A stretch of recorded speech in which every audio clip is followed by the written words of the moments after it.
هغوی موږ ته داسې مثالونه داسې ژوندي مثالونه وړاندې کوي چې موږ کولی شو د درس مفهوم ډېر ژر واخلو او همیشه که چیرې پوه سي چې شاګردان په درس باندې نه دي پوه سوي هېڅ وخت دا کوشش نه کوي چې مخته ولاړ سي یا درس باید مخته بوځي همیشه کوشش کوي چې شاګردان په درس باندې پوه سي. Region 10, Kais Mohammadi, Harding University, Kabul, Afghanistan. په دې سیالۍ کې د ټولې نړۍ نه استادان د مختلفو پوهنتونونو نه ګډون کوي.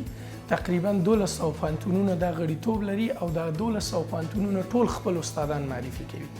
مګم دغه رقابت د 11 منطقو په کچه باندې کیږي چې افغانستان په 11مه منطقه کې و دلته 1400 هیوادونو نه 450 پوهنتونونو ګډون کړی دی.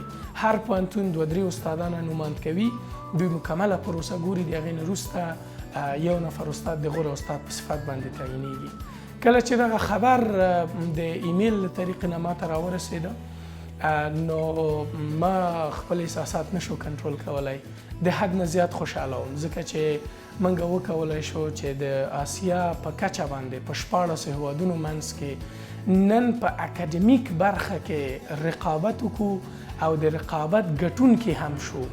افغانستان هغه هیواد دی چې ډېر زیات کړاوونه یې لیدلي دي نو یوه وړه لاسته راوړنه هم زموږ د خلکو دپاره ډېره لویه لاسته راوړنه ده. ما ته دا ډېر د خوشحالۍ ځای و. ناګهانه چغه مې د خولې نه ووتله.